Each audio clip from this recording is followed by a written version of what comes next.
বোনরা শুনছে তো? বিবাহিত ভাইরা শুনছেন তো? তোমরা অবিবাহিতরা শুনছো তো? আমি তোমাদেরকে আজকে এমন এক গল্প শোনাচ্ছি গতকালের, যেটা তোমার সারা জীবনের শিক্ষণীয় হতে পারে। আর আজকের দিনে আমি বিলিভ করি, যদি আমি এরপর আর একটা বক্তব্য না দেই, একটা হাদিস, একটা আয়াত না বলে, যদি ওয়াখির দাওয়ানা আলহামদুলিল্লাহি রাব্বিল আলামিন বলে চলে যাই, আমার এখানে আসা সার্থক। যদি তোমরা বুঝতে পারো আমার কথা, তোমরা মনোযোগ দিয়ে শোনো। গতকাল এমন একটা প্রশ্ন আসছে আমার কাছে, আমি তালাক সম্পর্কে কথাটা মনোযোগ দিয়ে শুনবেন। এখানে অবিবাহিত কারা আছো? হাত তোলো তো। অবিবাহিত কারা আছো? ঠিক আছে। আরে হাসার কি, যে এই বাঙালি যেটাই কই এটা হাসে, কি দুনিয়াটা কৌতুক বাড়াবে। অবিবাহিত কে আছে কারা, কি হাসার কিছু হয়ে গেল? কি মানে বুঝলাম না জিনিসটা। এইটাও হাসার কিছু? ভাই আমি এখানে বললাম যে অবিবাহিত কারা আছে, সবাই হাসা শুরু করতে, মানে কি কি করে শরম পাইছে? আপনাকে বলছে ওরা শরম পাইছে? কে বলছে? জবাব দিয়েছেন কে? আপনার তো জবাব তো ঠিক হয়নি ওদের পক্ষ থেকে। ওরা তো বলেন ওরা শরম পাইছে, ওদের কাছে মনে হয়েছে হুজুর এখন কৌতুক করবে। বিবাহিত যারা আছো হাত তোলো তো। মাশাআল্লাহ, তোমাকে বসেন। তো আমি তেমন কখনো ব্যক্তিগত বিষয়ে তেমন বলি না মাহফিলে, এটা আপনারা অনেকে হয়তো জানেন যারা আমাকে চেনেন। গতকাল আমার কাছে এক প্রশ্ন আসলো তালাক বিষয়ে। আমি বেশিরভাগ সময় অ্যাভয়েড করি তালাক বিষয়ে প্রশ্ন। এমনিতে আমি নর্মালি কোনোদিন কোনো ফতোয়া দিই না। যখন নতুন বাংলাদেশে আসছিলাম আমি সৌদি আরব থেকে, তো আরও অনেক ছোট ছিলাম, রক্ত অনেক গরম ছিল, তখন আমি বিদআত শিরক এগুলো নিয়ে প্রায় ফতোয়া দিতাম, আর অনেক ভেজাল লাগতো, সত্যি কথা।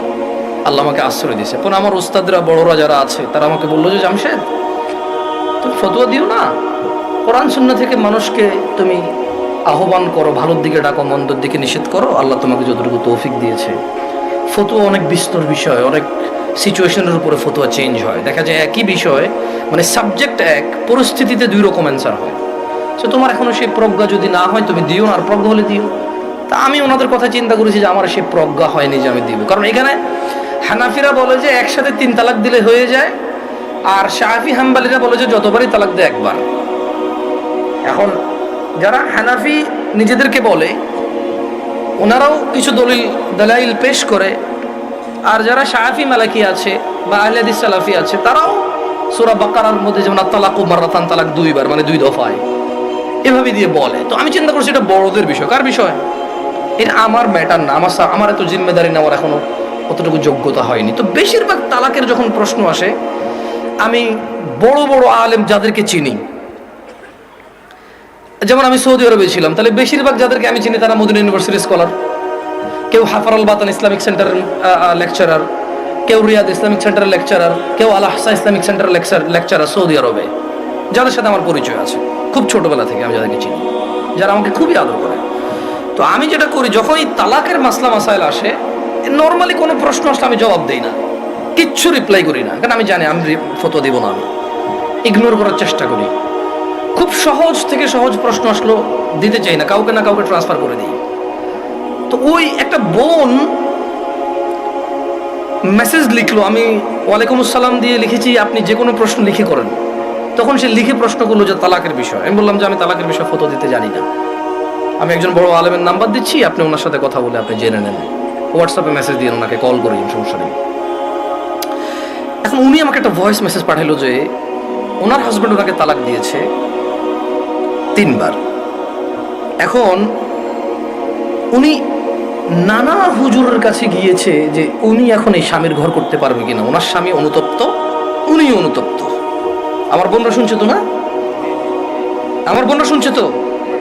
বিবাহিত ভাইরা শুনছেন তো? তোমরা অবিবাহিতরা শুনছো তো?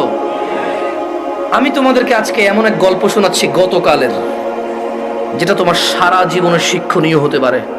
আর আজকের দিনে আমি বিলিভ করি, যদি আমি এরপর আর একটা বক্তব্য না দিই, একটা হাদিস, একটা আয়াত না বলে, যদি ওয়াখির দাওয়ানা আলহামদুলিল্লাহি রাব্বিল আলামিন বলে চলে যাই, আমার এখানে আসা সার্থক। যদি তোমরা বুঝতে পারো আমার কথা, তোমরা মনোযোগ দিয়ে শোনো। তো বললো যে আমি বেশ কিছু হুজুরের কাছে যতটুকু আমাকে বলেছে যে আমি আহমদুল্লাহ হুজুরকে মেসেজ করেছি, উনি রিপ্লাই করেনি। আমি আজহারি হুজুরকে মেসেজ করেছি, রিপ্লাই করেনি। আমি আব্দুর রাজ্জাক বিন ইউসুফ হুজুরকে মেসেজ করেছি, উনি রিপ্লাই করেনি। আমি কুয়াকাটা হুজুরকে মেসেজ করেছি, রিপ্লাই করেনি। আপনি জামশেদ মজুমদারের ফেসবুকে মেসেজ করেছি, রিপ্লাই করেননি। এর মধ্যে কেউ রিপ্লাই দেয়নি, আপনি আমাকে ওয়ালাইকুম আসসালাম রিপ্লাই দিয়েছেন হোয়াটসঅ্যাপে মেসেজ দেওয়াতে। আমাকে একজন হুজুর বলল আমি আমার স্বামীর সাথে থাকতে পারবো একটা হারাম কাজের মাধ্যমে। কি কাজের মাধ্যমে? হারাম কাজের মাধ্যমে। আমি চিন্তা করলাম, হুজুর যদি বলে হারাম কাজের মাধ্যমে থাকতে পারে, তাহলে হুজুর নিজে তো এটাকে হারাম বলছে, জিনিসটা কি? তখন আমি বোনকে আর সাহস করে কিছু না বলে আমি শেখ মুস্তাফিজুর রহমান বিন আব্দুল আজিজ আল মাদানী হাফিজাহুল্লাহ, উনি সৌদি আরবে হাফারুল বাতান ইসলামিক সেন্টারে ছিল, খুব আদর করে আমাকে। আমি বললাম যে আমি একজন বড় আলেমের নাম্বার দিচ্ছি, আপনি ওনাকে কল দিয়ে আপনার মাসলাটা জেনে নিন, আমাকে আপনার পুরো কথা খুলে বলার দরকার নাই, আপনি ওনার সাথে ডিসকাস করেন। ঠিক 2 ঘন্টা বা 3 ঘন্টা পর উনি আমাকে মেসেজ দিল যে হুজুর আমি একটু আপনার সাথে কথা বলতে চাই। আমি বললাম যে আমি আপনার সাথে কথা বলবো না, আমি আপনাকে যার নাম্বার দিয়েছি যদি ওনার কথায় আপনার কিছু বুঝে না আসে তাহলে আমার কথা আপনার বুঝে আসবে না। বলে যে না হুজুর, ওনার সাথে আমার স্বামী কথা বলেছে, তবে আমার স্বামী একটা বিষয় গোপন করে কথা বলেছে, গোপন করে কথা বলার পরেও হুজুর বলেছে যে তালাক হয়ে গেছে, কিন্তু এখন আমার স্বামী হাফেজে কোরআন, আলেম পাস, আমার স্বামী বলছে তালাক হয় নাই। আমি বললাম যে ওকে, আপনি শেখকে কল করে বলেন যে আপনার স্বামীটা গোপন করেছে। বলে যে আমি ভয় পাচ্ছি ওনাকে কল দিতে, কারণ আমার স্বামী কথা বলেছে, উনি আবার কি মনে করে। আমি বলছি উনি কিচ্ছু মনে করবে না, আমি ওনাকে ফোন দিচ্ছি, আপনি কথা বলেন। ভদ্রমহিলা কথা বলবে না। তখন জোহরের টাইমের সময় হয়েছে, আমি ফোন দিলাম এবার, মানে আমার একটু মেজাজ খারাপ হয়েছে। কি খারাপ হয়েছে?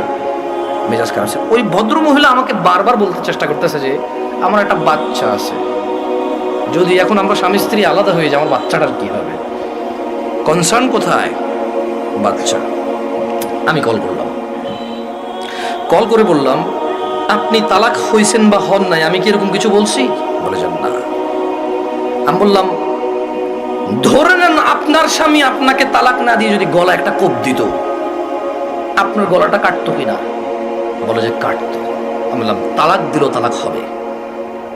এবারে হুঁশে দিছে না বেহুঁশে দিছে, রাগ করে দিছে না আদর করে দিছে, মজা করে দিছে নাকি দুষ্টামি করে দিছে,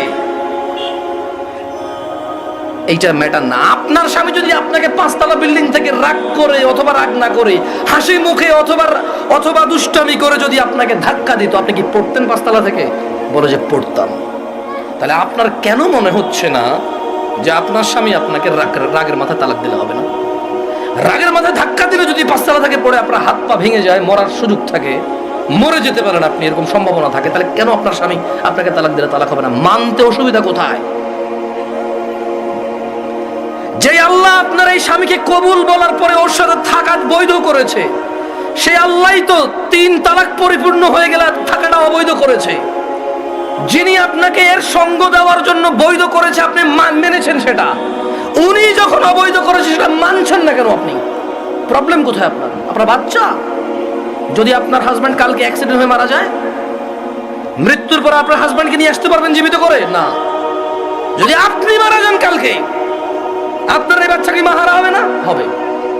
ওকে, আপনার দুইজনই উভয় মারা গেলেন, কোন অ্যাক্সিডেন্টে বাচ্চাকে রেখে গেলেন, বউ জামাই গেলেন কোথাও ঘুরতে বা ডাক্তার দেখাইতে, অ্যাক্সিডেন্টে 2 জন মারা গেলেন, আপনার এই বাচ্চা থাকবে কিনা? বলে থাকবে। তো তখন আপনাকে কি ফিরাইতে পারবে কেউ মৃত্যু থেকে? না। তা আপনি কেন আল্লাহর বিধান মানতে এত অসুবিধা হচ্ছে যদি পরিপূর্ণ তালাক হয় আপনার? আমি বললাম শেখকে কি প্রশ্ন করেছে? বলে যে ও আমাকে বিয়ের পরে, মেয়ের বয়স মাত্র 18 বছর, বললা ভাই আমি কথা বলতাম না, আমাকে ভয়েসে বলেছে যে ভাই আমার বয়স মাত্র 18, আমার একটা বাচ্চা আছে, আমার স্বামী খুব বদমেজাজি, আমাকে তালাক দিয়েছে, এখন ও অনুতপ্ত থাকতে চাই। কত বছর বয়স মেয়ের? শুধু 18, একটা বাচ্চার মা। যে বাচ্চা, ওই বাচ্চার বয়স আমাকে বলেছে যে 3 মাস বা 3 বছর, আমার সঠিক মনে নাই, এরকম কিছু বলেছে। আমি বললাম আপনি কি মানে নিজে নিজে পছন্দ করে বিয়ে করেছেন নাকি বাবা মা পছন্দ করে বিয়ে দিয়েছে? বললো যে বাবা মা পছন্দ করে বিয়ে দিয়েছে। আমি বললাম বিয়ের আগে স্বামীকে চিনতেন না? বলে যে না। আমি বললাম আপনার স্বামী নামাজ পড়ে না, ঠিক না? বলে যে হ্যাঁ। আমি বললাম আপনার স্বামী তো নামাজ পড়ে না, ঠিক না? হ্যাঁ। বললাম আপনার স্বামী হুজুর আলেম এগুলো বলে লাভ কি, হাফেজ বলে লাভ কি? ও তো নামাজই পড়ে না, ও তো ধর্মর কোনো মূল্যায়নই করে না। ও আপনাকে তালাক দেয় আবার রাখে, আবার তালাক দেয় আবার রাখে, আবার তালাক দেয় আবার রাখে, এখনো আপনাকে রাখতে রাজি আর আপনি ওর কাছে থাকতে রাজি। তো বললো যে প্রথমে একদিন তালাক দিল, তালাক দেওয়ার পর ওনার স্বামী বিলিভ করে একসাথে 3 তালাক দিলে তালাক হয়ে যায়।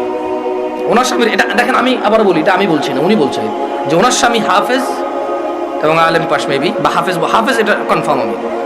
তো বললো যে উনি জানে যে এক বৈঠকে 3 বার তালাক দিলে তালাক হয়ে যায়, কিন্তু শেখ মুস্তাফিজুর রহমান বিন আব্দুল আজিজ মাদানীকে যখন ফোন করেছে তখন উনি বলেছে আচ্ছা ধরলাম একবার, 3টাকে কয়বার ধরলাম? এক বৈঠক ধরলাম।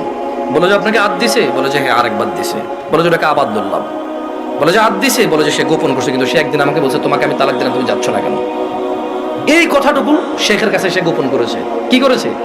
শেখ নাকি তখন প্রশ্ন করেছে আপনি যদি হানাফি মাসলাকের হন, জীবন যদি হানাফি বিধান অনুযায়ী চলেন, আর আপনার স্বামী নিজে যেহেতু হাফেজ বা আলেম, ও তো এটা জানে যে এক বৈঠকে 3 বার দিলে হয়ে যাচ্ছে। আর কোরআন সুন্নাহ অনুযায়ী যদি আপনি শাফি মালিকের দিকে আসেন, সেই ক্ষেত্রে ওনারা এক বৈঠকে যতবারই দেয় কয়বার ধরে? একবার। তো বলো যে অনেক সময় আমরা ফতোয়া দেই যে ঠিক আছে, মানে আপনি হানাফি কোনো বড় বিজ্ঞ আলেম থেকে মাদ্রাসা থেকে ফতোয়া নিয়ে ওনারা লিখিত ফতোয়া দেয় কি সেটা আপনি জেনে নেন। মানে তালাক নিয়ে তেমন কেউ ভেজাল করতে চায় না, কারণ মারামারি কাটাকাটি হয়ে যাবে, বোঝেন নাই, মিছিল মিটিং হয়ে যাবে। এক গ্রুপ বলবে তালাক হয়ে গেছে, আরেক গ্রুপ হয় নাই, বলবে যে জানা করতেছে ও মহুজুরের কথায়। ভাই এটা বিশাল বড় একটা প্রবলেম, বুঝছেন না? বোঝেন নাই, সত্যি আমার পক্ষে সলভ করা সম্ভব না। তখন আমি ওই বোনকে বললাম যদি আপনার তালাক হয়ে যায় চলে যান,